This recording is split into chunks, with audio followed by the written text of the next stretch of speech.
And we're live. Welcome everybody here to the Lakers Lounge. I'm Anthony Irwin, joined by somebody who I respect, who I would not be where I am without, somebody who is legitimately one of the most clever people in Lakers Twitter, but none of that matters anywhere near as much as the next thing I'm about to say.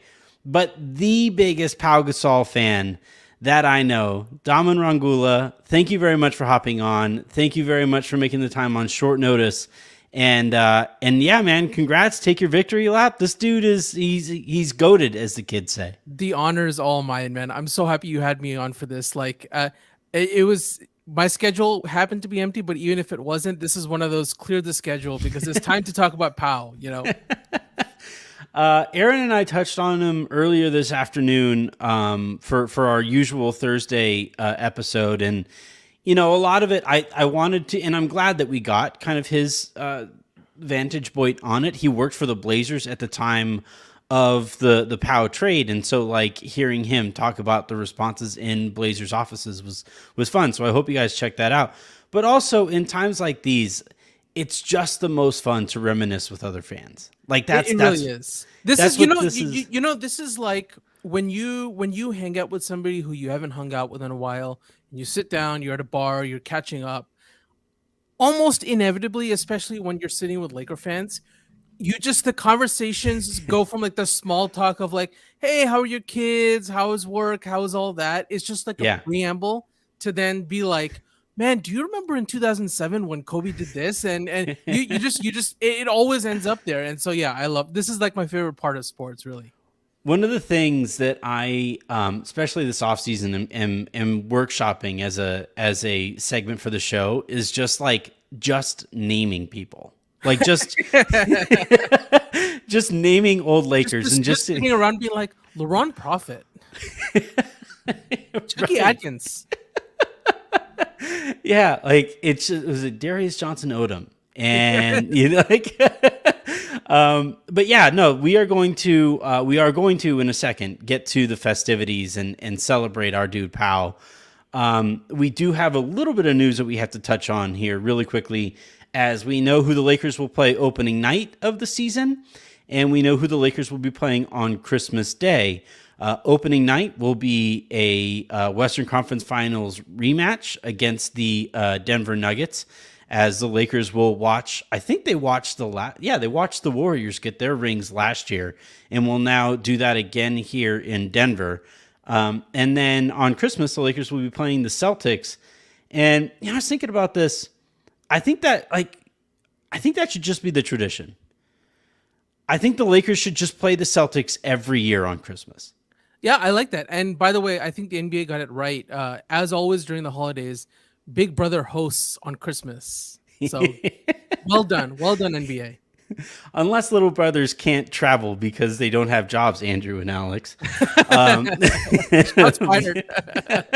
I agree, but yeah, I think the way to make it even more of a tent pole is just to know going in the matchup that you're going to get. Right. Yeah. And Lakers Celtics is the biggest matchup in the sport. It changes, every so often, like Lakers and Warriors or LeBron versus Steph is always a big deal. But Lakers Celtics is going to, if everybody knows, every year at noon Pacific, 3 Eastern, that is going to be the game. I just think that just elevates that day just a little bit more. But I agree. I think over the years, even when the Celtics were bad or the Lakers were bad, 1 or 2 years, that every time they played each other, nobody complained. It's it was still appointment television, regardless of the circumstance. So I'm with you on that. I remember, I think the Lakers, this is to your point a second ago, right? That it doesn't take much for fans to start reminiscing. But I remember when the Lakers were tanking, there was a game against the Celtics that went to overtime. Yeah. And even though it was in the Lakers' best interest to win, as soon as we got to overtime, I was like, you know what? Fuck it. Win this one. Yeah. What? Yeah. Win this one against the Celtics. I believe we were in attendance. My buddy Jamal, who's a Celtics fan, they were because the Lakers were terrible, there were suite seats available for crazy cheap. So we got this suite, and it was such a blast. And the arena was just insane. Yep. Like Staples Center was just insane. And yeah, I just think that's what it would be. You alternate, 1 year it's in LA, 1 year it's Boston, whatever. Or you decide who hosts based on which organization has more championships. That would be fun. That would be like, if the Lakers win one and they get to 18 before Boston gets to 18, they just host on Christmas for until the scoreboard changes. But yeah, that's my impromptu take. But let's get to the fun stuff. Let's get to the actually fun stuff. And you had the idea, and it was a good one, of setting the table for the Lakers' acquisition of Pau. Yep. Let's go back in time. Kobe begins that year demanding a trade, saying he would play on Pluto, get Andrew Bynum's sorry ass up out of here. He was pissed because they didn't trade for Jason Kidd. That was the original era of like viral TMZ type videos, was the parking lot video. Exactly. By the way, it's a good thing Kobe didn't get his wish. Yeah. Like, yep. As nice as, and by the way, like at that time, Kidd was close to his prime, if not in it. It would have been an interesting combination there, but by not trading for him in that offseason, it allowed them to wait, and Pau became available. And I think it would have been a better. Just as a side note, Jason Kidd has had this weird relationship with the Lakers for like 20 years, because if you remember, Phil Jackson, at his height of frustration with Kobe, demanded that the front office trade Kobe for Jason Kidd. Mm-hmm. Then we get the Jason Kidd, Andrew Bynum thing. And then obviously we get the whole weird head coach, assistant coach, he was the highest paid assistant coach in right? the league. You get that whole thing. So it's just very interesting. Just Jason Kidd somehow keeps coming up. Yeah. So Kobe doesn't get his wish, demands to be traded, doesn't get traded, famously meets with Dr. Buss. They came close to trading him, right? He almost went to the Chicago Bulls, but the Lakers would not agree to the trade if the Bulls didn't include Luol Deng. Kobe wouldn't agree to the trade unless Luol Deng wasn't included. And hey, we got Luol Deng, so it worked out. Win-win. Kobe, again, now look, the version of Luol that the Lakers would have gotten would have been better in this instance, but again, glad Kobe didn't get his wish in this case. Jerry, in one of the most like baller owner moves I think ever, sits down the upset superstar and says, "Look, we would trade you. We would abide by your wishes if the trade value was there, but the offers have not been there, and we cannot do this." So Kobe enters the season, and on opening night gets booed. On opening night gets booed in player introductions. Stranger moments in my fandom too, because it was like Kobe. Were you booing? Kobe was bad. No. Well, I was there, but it was heartbreaking because Kobe was basketball to me. I learned basketball through Kobe, and it's just there's a part of me I feel like I'm on the more sympathetic side in terms of Laker fan spectrum when I hear other fans, other like superstars ask for trades, and I think it's because of the Kobe trade demand was so formidable, and it was such a big hit. Like I was sitting in my car listening to AM 570, just listening to whatever the latest thing was, just like lying down heartbroken, right? And it's just like I would sit in my car I would park, I would get back home, I'd sit in my car for like an extra hour just listening to 570. I'm glad there was no Twitter back then. Oh, yeah, man. Because we would need to delete our accounts. So many tweets. Like I would have to go by a different @ altogether. Probably should anyway. But so Kobe again gets booed on opening night. And because he plays so well throughout that game, by the end of the game, he's getting MVP chance. Yep. I love sports fans. We're nothing if not consistent. Kobe always recognized that though. He just said, "Hey man, you guys can love me or boo me, but I'm going to show out and you're going to love me by the end." Exactly. So he enters that season. We have that hanging over it. Beat reporters were asking him, it felt like once a week, How are you feeling about this stance? How are you feeling about these trade demands? They asked him in his walk-off interview on that game, and he said, I'm unchanged. Yeah. It was so weird. It was so that was wild. And so the game that sticks out to me was actually a game between the Lakers and the Seattle Supersonics, where Andrew Bynum goes off. He goes off. They beat the Sonics that night, and they ask, and the Lakers are enjoying a very surprising opening to the season. They're well above 500, well in the playoff picture. They're playing really, really good ball. Odom and Bynum were actually kind of figuring this stuff out. It was really fun. And they asked Kobe after that game, how do you feel about this trade demand? And he goes, you know what? Kind of like it here. And I went nuts. I went absolutely nuts. Running through the house. He's not going. We're keeping him. Look at this happen. So to zoom out, we're discussing a really low point in our fandom that summer. And now we're on the upswing. You like the Seattle Super. You're like, okay, this is nice. This is awesome. Yeah, and that winds up being basically what that season was defined by, was just these just chasms and and then peaks and valleys, and it was anyway. So they wind up having that game. He kind of walks back his demand a little bit, and things are going great. A couple weeks later, Bynum lands on Odom's foot, dislocates his kneecap, and fuck. Like, you're just like, all right, great. Now we're gonna go right back to the trade demand. We're gonna go right back to this.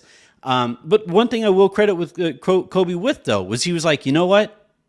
we still have fight in this. I remember the response there after that game. Andrew Bynum was a standout, but there was something about the team energy wise that was clicking up. It was, everything was sort of coming into place where it started feeling like, okay, they're here now. Like, this team has finally, whatever confluence of events, whatever, Phil Jackson's impact over the years, and like, it's all started to come together. Lamar Odom, obviously, an unspoken part of that is just like things were really looked like heading in the right direction, which ultimately, I mean, Kobe is like a great basketball mind. I think that was a lot for him to see. Yeah. And I think one big part of that season, I think at the very beginning of the year, actually, Odom went to the bench, and because I think he was in the running for, or either that or it happened after they traded for Pau. But Odom was, to me, like, Bynum gets a lot of the attention, and he is like the reason that the Lakers looked formidable again. But Odom became the player that we were like begging, please, because he was the centerpiece of the Shaq trade, and he was one of the most, one of the higher touted players coming out of the draft when he was like legitimately one of the most talented players, young players that the league had seen to that point. And it was just like, when is this guy going to get it? When is this guy going to be consistent? And he started to show it that year. So Bynum gets hurt, and it was couple weeks before the trade deadline. This was also the year that I believe the Lakers traded Brian Cook and Maurice Evans for Trevor Ariza of the Orlando Magic. And I remember going, again, just losing my mind at that trade because couldn't stand Brian Cook. He was the most frustrating player that I had ever watched. And, I wasn't thrilled about losing Mo Evans. I liked him. I thought he brought a lot to the table. But this UCLA product in Trevor Ariza brought youth and athleticism, something the Lakers hadn't had in a little bit. And Trevor Ariza, one of the first games he plays, dunks on Grant Hill, murders Grant Hill on national TV for everybody to see. And you see like Kobe starts buying into him too. And you're like, ooh, just get healthy, Bynum, just get healthy. And this was a little bit later, but Bynum was doing the whole, like, this was the very first time I can remember the anti-gravity treadmill that they had him on, and it was like Gravity Watch, where it's like he's running at 10% gravity, he's running at 25%, and that's how we figured out like how close he was to returning. A few weeks later, though, as we near the trade deadline, the Lakers trade Kwame Brown, Javaris Crittenton, the draft rights to Marc Gasol, and I believe a pick or two to Memphis for Pau. Where were you when that trade happened? I'm glad you asked because I remember exactly. We So all do. I was at UCLA. I know that this trade happened on a Friday. I couldn't tell you the date, but because I was packing to come back home from UCLA for the weekend. Now, the day before at UCLA, for UCLA students, Thursday was a big party day because they wanted, people would go home for the weekend or go out for the weekend or whatever. So Yeah. Thursday was a big party day. So Thursday, I was at a friend's apartment, and one of my friends, his name is Adria. I'm still friends with him. I just haven't talked to him in a while. I'm actually going to message him tonight just because I remember this now. And Adria is a Spaniard and big, big, big Laker fan. Mm-hmm. And the night before, we were just talking about the Lakers, as we all do. And he was like, I just watched the Lakers, and that was my exposure to the NBA. So he was like, man, I don't know like how it would happen, but I would like, my dream is for Pau Gasol to be on the Lakers. And obviously I'd watched Pau, but I didn't follow his career closely at all. Yeah. And I was like, okay, yeah, that sounds good. I mean, I don't know, that would be awesome, I guess. And I just looked up his stats and I was like, oh yeah, it looks pretty good. So Friday I'm packing, and I always had ESPN News on in the background as just like background noise. It was, back in the day when people had TV and cable and stuff like that. And ESPN News is on there, and they announced the trade. And for kids listening now, I had packed away my laptop and everything, so I was packed up. So and my phone, our phones didn't have ESPN.com or whatever internet. Like I was. Mine did, but it shouldn't have. Like it right, basically it sucked, didn't. right? Yeah. Yeah. And so they announced the trade, and I'm middle of packing, and I go, what? And it goes to commercial. Yeah. And so I'm waiting for ESPN to come back.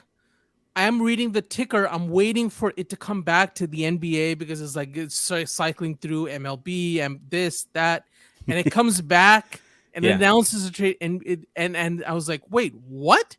And then what did we trade? And then I stayed at UCLA for like 4 extra hours than I planned on because I was excited to beat traffic. My classes ended early, so it was like whatever time it was. Yeah. I said nope. And I watched ESPN News for like 4 straight hours. I called my friend Adria, losing my mind. I'm like, you spoke this into existence, texting him like just, and we had like limits on text back days. So like, my God, text, you're right. I couldn't text too many people. And I was just sitting there. I saw the Stephen A. Smith segment.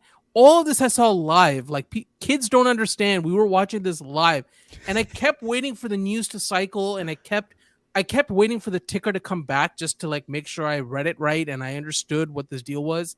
Yeah. Obviously, we never heard about Marc Gasol, and I mean, I knew of Marc Gasol. I knew the Lakers had his draft rights, but outside of that, I knew nothing about him. Nobody did. And Mitch barely did. Just waiting for that ticker is like the legacy. I still remember just standing in front of the TV, being like, "No, get back! Show that again! Show that again! Show that again!" And I obviously, like, since I did a deep dive on his career after that, but I still remember that moment. It's like it was like a Christmas day for a Laker fan, and it really revitalized that season. All right, so that's a perfect segue. So the Lakers trade for Pau, and his very first game, I remember this. It wasn't. I believe his first game was an away game, and New Jersey. Yeah, and so they played that game, and after the game, Kobe gets out. And by the way, they look incredible together. Yeah, they look so good right away. It was just immediate impact. Kobe and Pau were so simpatico. Like it was just, you just knew that this was, and that was the very beginning, and they were only going to get stronger from there. Yep. And after that game, they asked Kobe, all right, the Lakers traded for Pau. You guys just played really well together. They beat the brakes off of the Nets, if I remember correctly. Yep. And Kobe, how do you feel about things now? Like, we know where the season started. We know how you felt about everything at the beginning of the season. Where did things stand now? And he's like, I believe he cussed, if I remember correctly. He's like, why the fuck would I want to go anywhere now? You see that guy? And it was such a relief. It was such a release. And the rest of that season, I'm not going to go so far as to say it was a blessing in disguise, because I really wish we could have seen what Bynum would have looked like without that first knee injury. He just never could quite get right after that. But it did allow Pau and Odom a lot more minutes right from the get-go. And Pau and Odom, the high-low, especially in the triangle back then, it was just, nice. It was beautiful basketball, and it was immediate, and, the Lakers, now, that was a really tough season because they traded for Ariza. Ariza looks really good, and then in practice, Ariza also steps on Lamar Odom's foot, I know, and he breaks his foot. That's another great what if. Like, Celtics fans always talk about, like, oh man, Kendrick Perkins, if he's just available for the finals, and if the Lakers have Trevor Ariza that first year, I think things go differently in that finals. Yeah. For that matter. But no, it only gets brought up that Kendrick effing Perkins, of all people, was missing in Game 7. But anyway, before we even get into the finals discussion, I think it totally gets lost on the fact that they beat the shit out of the Spurs. And I think almost everybody had the Spurs predicted to go ahead, and they beat them 4-1. Yeah, that team. Well, I mean, look, that team makes it to the finals in that first year, and then wins the next 2 championships. Like, that was the beginning of something really insane. By the way, just a reminder: Kobe demands a trade that summer. They have a really nice run where Andrew Bynum shows his resurgence. High point. Andrew Bynum gets injured in a stupid ass way. Underground. Pau Gasol trade out of nowhere. Way the hell up here. By the way, okay, so timeout. The Pau Gasol trade. A lot of people talk about the return. And one thing that I think we got lucky with in terms of the era that trade happened in, if that trade had been floated on Twitter by any rumor person, it might have changed the sort of what it would have cost and what other teams would have gotten involved. Yeah. Now, we will never know the full story of who called what and what everybody's war room analysis of Pau Gasol was and what they were going to offer for Pau. Listen, it's history. Like, it happened. Get over it. But if somebody like Shams would have said that the Lakers and Grizzlies are in advanced talks around a trade dealing, Pau Gasol to the Lakers, some team might have been like, wait, I didn't know Pau Gasol was available. Let's call them and see, hey, what if we,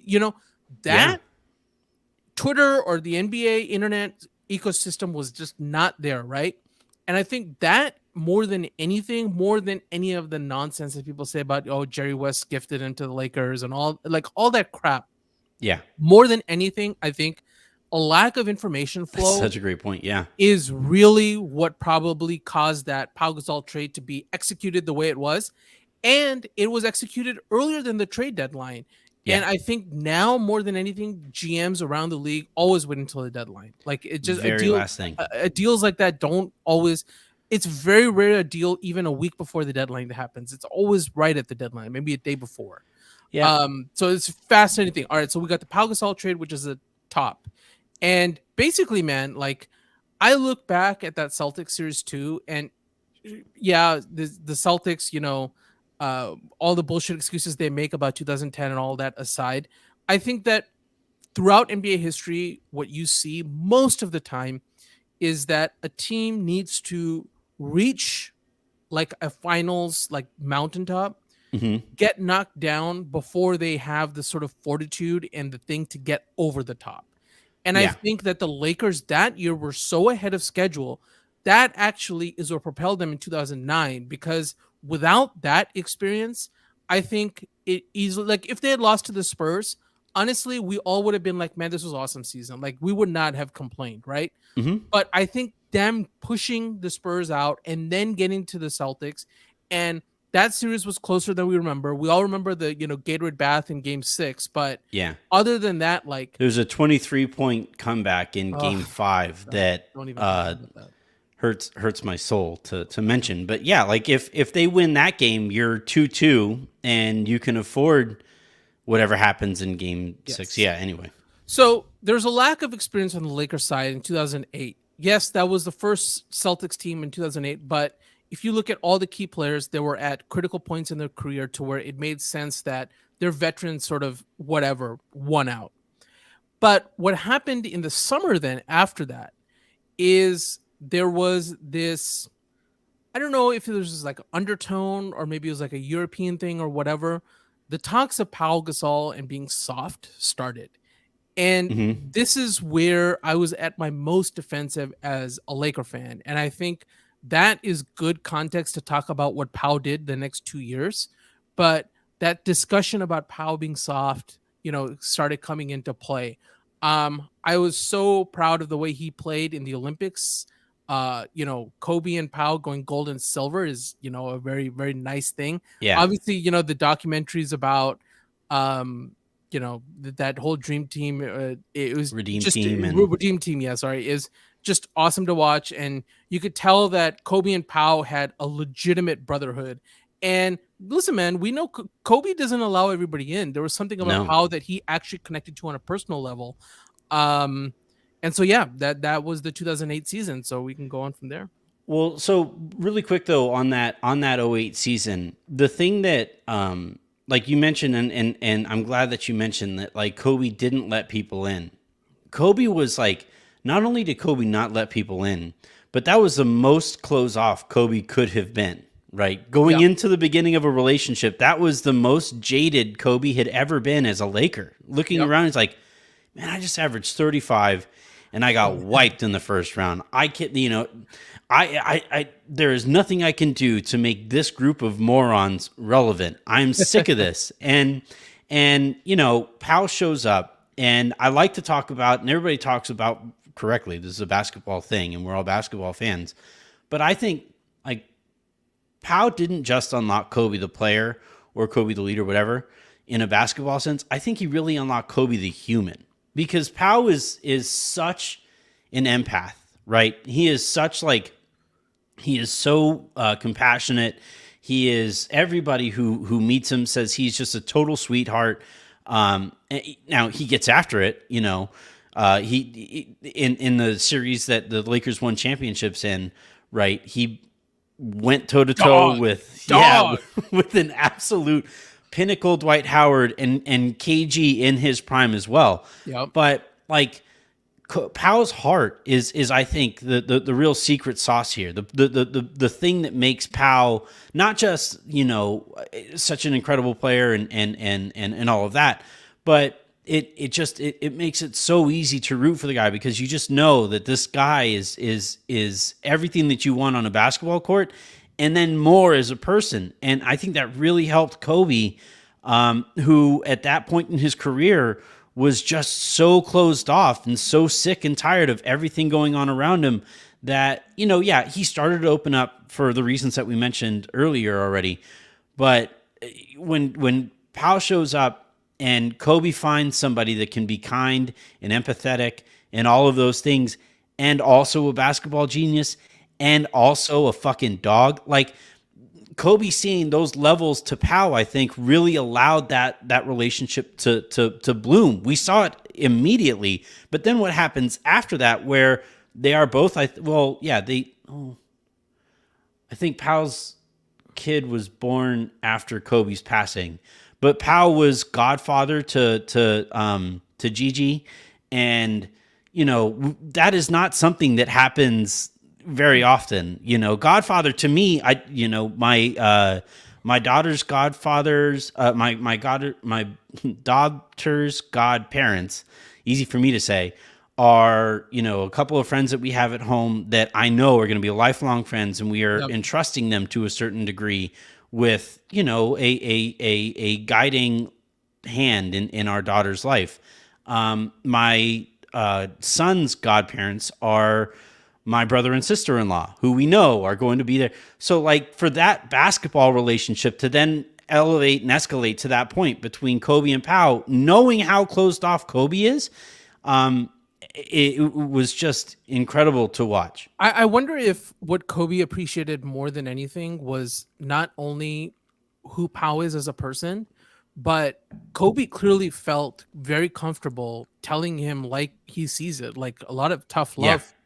and Pau never took that the wrong way. And it's one of those things where you see the kinds of people that Kobe respected over the years.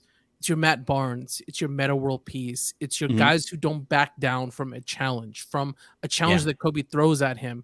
And I think Pau was all those things that you stated, and also absolutely heard what he said, took it in the spirit it was intended, and became a better player, man.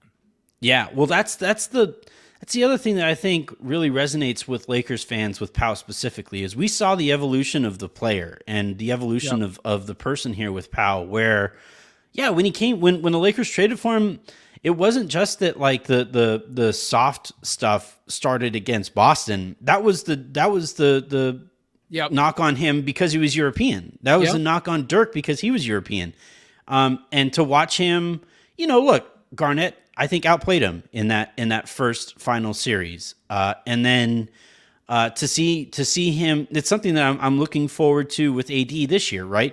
AD punked Jokic. Jokic took that, learned from it, and then became the player he was.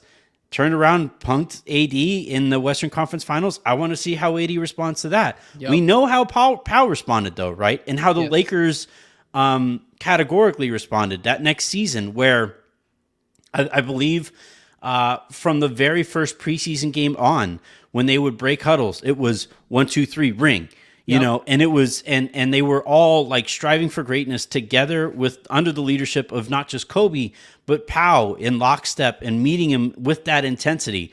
The clip that I shared with Aaron earlier today is the one on from NBA.com where it takes them through the pick and roll that they ran against Orlando. Game 1, right? Yeah. And Kobe's hissing at him. You know how many people, like, if you get hissed at, it's like, what the fuck? Like, what? Pau communicating just with his eyes on what he wants. Yeah. Such a great but I'm so glad that clip exists on YouTube. Like, we can just watch it. Well, we could just watch it here. Let's do it. I have it here. So we'll just pull it up and go.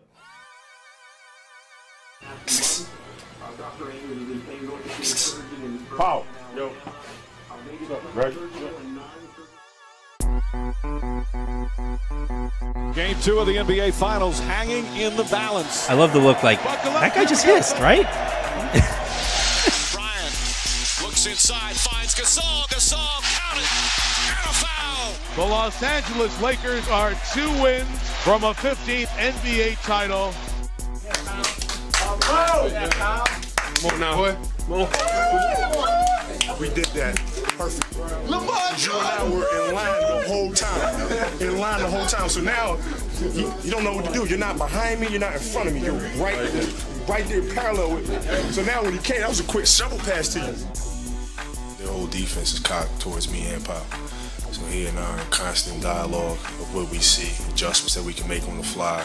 And we've been kind of trying to time that up the right way the whole game. And it just didn't work out for us, and at the right time it did. If we can time that up and be right in line with each other on those.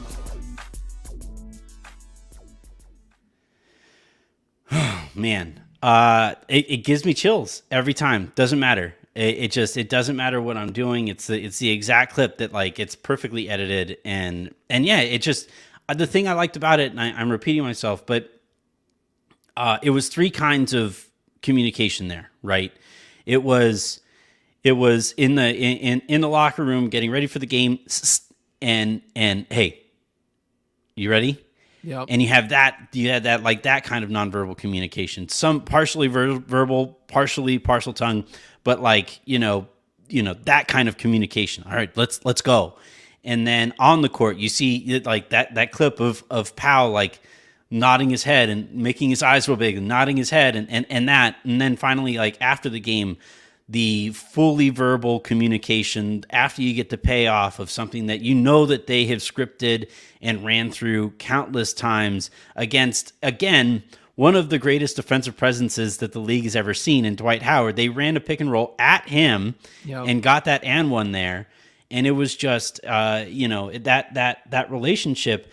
And, that team, that following year, now 2008 is, I think, the storybook kind of season, the insane Yep. storybook season that like you get the 30 for 30 on.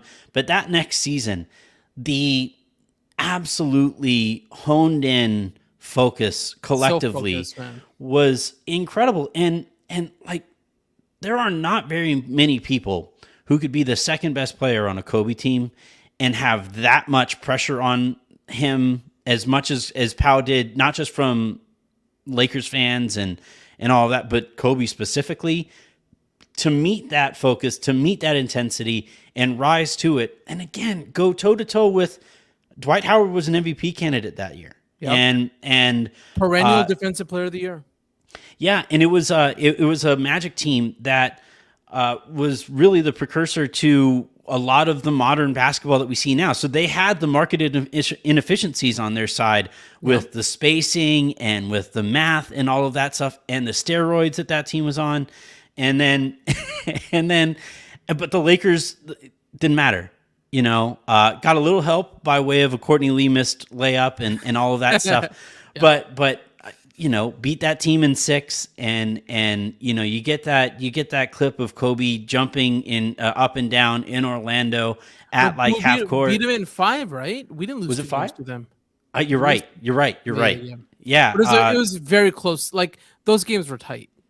It was it was one of the closer 5-game series that you're going to find. For sure. But 5 games nonetheless in the finals, and the Lakers take care of business there. And then the following year, you have, the title round, the storybook ending to the movie, the final chapter of the documentary, really, that before you get the downside. That is where you go from a great Laker to a legendary Laker. Yeah. You outplayed Kevin Garnett and the Boston Celtics in a Game 7. So the Lakers tweeted this out yesterday, I believe, and I just want to read this. So Pau Gasol played 3 Game 7s with the Lakers. The Lakers are 3-0 in those games. This is what he averaged in those games. 21 points, 17.7 rebounds, and 3 blocks. Yeah, call this dude soft all you want. That is what he did in Game 7s. What do you think of this take? It's a take. It's probably a hot one. But like of that era of great power forwards, right? You have Dirk, you have Duncan, you have KG. KG, I think the Lakers have a similar level of success if he stays healthy and stuff. I think Duncan maybe. Duncan was a little old at that time. That was when we first started getting into conversations about like one of Tim Duncan's legs is longer than the other one. But the one that is probably a hot take, and it's a guy who's going in with this Hall of Fame class too, Dirk. I don't think the Lakers win those championships with Dirk in Pau's place. I think Dirk is a better player. He's had the better career and stuff. But I don't think they win that one with Dirk in Pau's place. Kirk Henderson is going to be at our throats, but you are correct. I am right. Dirk would have had to go toe-to-toe with Dwight Howard and with Kevin Garnett and like a Kevin Garnett that was like freaking homicidal because he wasn't there to be there for the the rematch the year prior. Yeah. And so Pau I should absolutely went toe-to-toe. Yeah, go for it. I think in 2023, Dirk might have had more value just because of the way we understand spacing principles better. And you would have had a true high-low with like Bynum and Dirk and all that stuff. But with the way basketball was played and the way those series went and how ugly it got, I'm 100% with you. Yeah. So Kirk, that's a little bone to you, brother. I'm not saying Pau is greater than Dirk. I think Dirk had the better career over the entirety of their careers. Dirk was the better player, but like you're talking about, situationally speaking, yes, the Lakers needed. Pau was so fit, averaging 17 rebounds. It's crazy. Like, he was such a connective. He was such a connective player. Like the level where I will say Pau Gasol was just a greater player than Dirk was his cerebral nature. That's nothing to take from Dirk. It's just what level of respect I had for Pau and the way everything. I think one of the reasons he probably accepted Kobe's sort of leadership style is because he saw it too at that level. And Yeah. and that's a very important thing. And yeah, there was a little bit of fire and ice personality wise to that. And I think that also benefited that locker room probably to have that sort of balanced approach. Um, but yeah, I think that's a lot about Pau as a player. But where I become a fan to a stan is when we talk about Pau the professional, Yeah. the Pau the human, as you mentioned, talking about him as a human. But we have all these great highs with Pau, and it's very rare that a player's end with a team is positive. It's just the nature of the business. And of course, we have a very big transaction that got vetoed that involved Pau Gasol that happened just a little while later. And um, the way that I don't blame Lamar Odom one bit for how he reacted to that. I mean, that's a very emotionally tough thing. It's also basically unprecedented in history to announce a trade like that and have it be reversed. Yeah. So it's hard to compare it to any other situation. This is a very unique thing in NBA history. But the way Pau came back after that, and I just have more than maybe the 2010 and 2009, my appreciation for that guy just skyrocketed from there. He had every reason in the book to say, I delivered you 2 titles. You don't win those titles without me. You discarded me like that. And I'm still coming back and I'm being a professional. And even beyond that, after that, I'm sort of yada-yadaing where we're kind of zooming past this. It's like beyond that, that whole disastrous Dwight Howard, Steve Nash year where Mike D'Antoni is perhaps not the most diplomatically about speaking about Pau. Perhaps, right? The very first game that he was there, they asked him, hey, why'd you bench Pau? He's like, because I was trying to win. Yes. And the way he was, Pau started shooting threes in San Antonio, but I think I'm guessing that Popovich did a better job of approaching Pau with that kind of suggestion. But the way that the whole Lakers situation ended with the Chris Paul trade demand, with the way that Mike D'Antoni year went, with the way after Kobe's Achilles tear, he's here for another year with a horrible team. The way he carried himself that year, those years are what I remember honestly. Like I will always have fondness for the championships, but who Pau Gasol was as a professional and as a player, those years I will never, ever, ever forget. I will never let anybody forget those 2. He spent the entirety of his last chapter with the Lakers on the trade machine. Yes. And in trade rumors. And just pervasively and yanked perpetually around in every possible way. And still to this day won't say a single bad thing about that experience or about the way that any of that went down. He understood that it was a business. I didn't like the way that they treated him. I wish they would have just traded him, Me too. Because it was just, it was tough to see this guy just always be in that spot. But even when the Lakers weren't very good, and you had the Nick Young years and Pau started shooting threes and stuff, and he was just as joyous. Remember, there's the clip of he makes a 3 from the corner. And he's doing the Nick Young celebration. Yeah, at the very and it's just he was just so filled with joy. And I also think we could talk about the basketball fit and what was needed in those series where the Lakers won their championships, but also from a human standpoint, given the way that Kobe led, you needed somebody to be the ice that cools down the locker room after Kobe comes in, spitting all the fire and spitting hot magma at anybody who drew his ire. It did require Pau to kind of step in as the aloe and be like, all right, this is how we said it, and this is the extra verbiage that he maybe didn't need to use, but this is the message here, and I just given what we know about the person, he spends hugely charitable guy, not just with his finances but also with his time. Him and Mark are the same in that regard. Hilariously, and Harrison likes to tell the story, but the Lakers could have, I guess, theoretically sent Sun Yue instead of Marc Gasol over there, but the Grizzlies decided they wanted Mark kind of at Pau, like kind of nudging them, being like, hey, he's going to be pretty good too. But could you imagine like if the Lakers had been able to get Pau for just Kwame? I mean, this is how much I like Pau.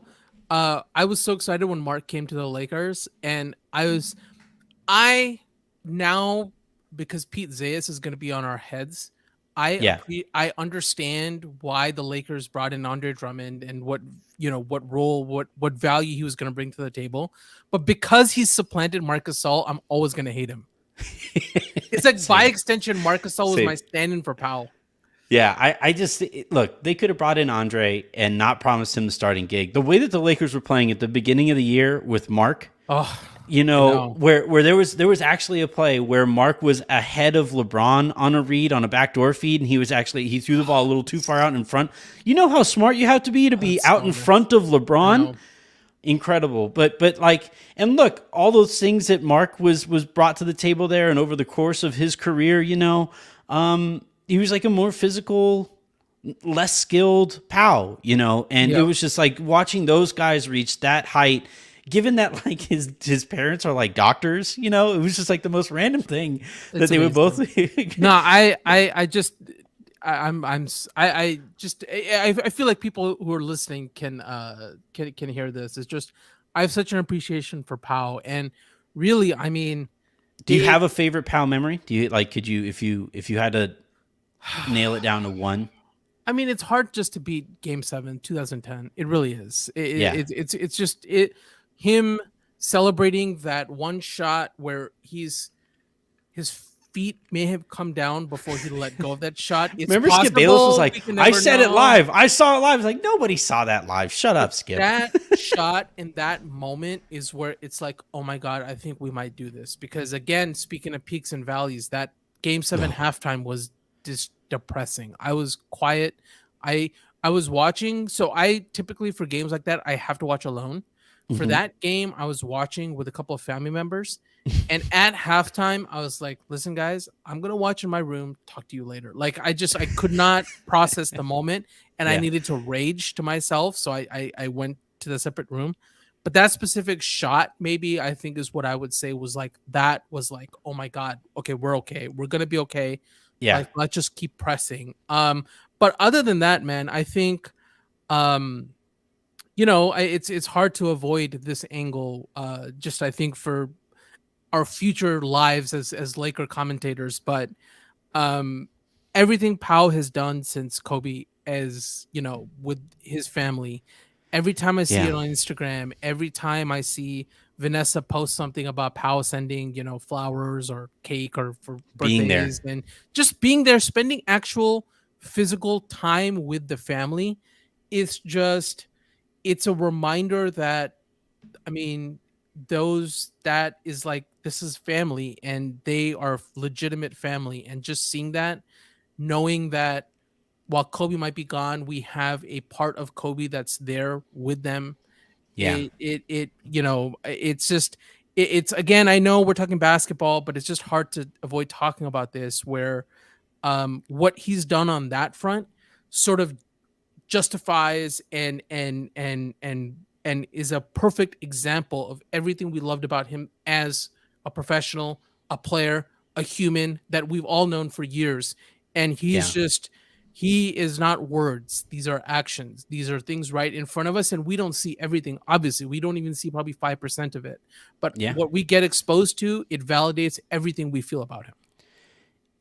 Jonathan Sharks, before he passed, wrote for The Ringer, will my son know your name? To this day, it's hard to believe. It's killing me to even think about him. But, when you talk about Pau in this regard, right? And Jonathan, the point of the piece is basically Jonathan was obviously on his way out. He had a rare form of cancer that eventually took his life. And he wrote that, like, everybody asks you how you're doing. What can we do? Is there any support? And the thing that he kept coming back to is, and he experienced this with his dad. The time is with my son who won't have me around. that is the thing that like I am so desperate to make sure that he's going to be okay in that regard, right? Yeah. And Pau has every excuse to, you know, Because I live in Spain, man. He's a busy guy. He has a young family of his own. You know, he lives halfway across the world. He has every excuse, and yet every time you turn around, there's some new post, not just about like the flowers that he sends or the gifts or whatever that he can send to Kobe's kids, but the time that he spends with them and the role that he plays in their lives is magical, to be completely honest. It's the kind of thing that, you know, it's exactly what you hope that these guys have, that relationship, you know, like you root for them and you think you know them, but you don't really know them. And we know realistically in 99% of the cases, it's not like that. They're coworkers and that's it. Yeah. But in this case, it was a deep bond that went well beyond basketball and everything that he was on the basketball court. And again, like legitimately, an important step in the evolution of the sport was Pau, and the ability to you know, stretch the floor eventually, and his ability to pass and all that stuff. He can move his feet defensively. A perfect modern big, in my granted biased opinion. But more importantly than the basketball is this guy was an incredible elite human being. And he's not somebody that we are going to come across again for a very long time. And you know, when people, there are very few, maybe no quicker ways to tell me you don't know shit about basketball than like questioning if Pau should have his number retired, right? And when those conversations take place, it's like, what else do you? He's going to be a Hall of Famer. He won the 2 championships. Lakers don't win those championships without him.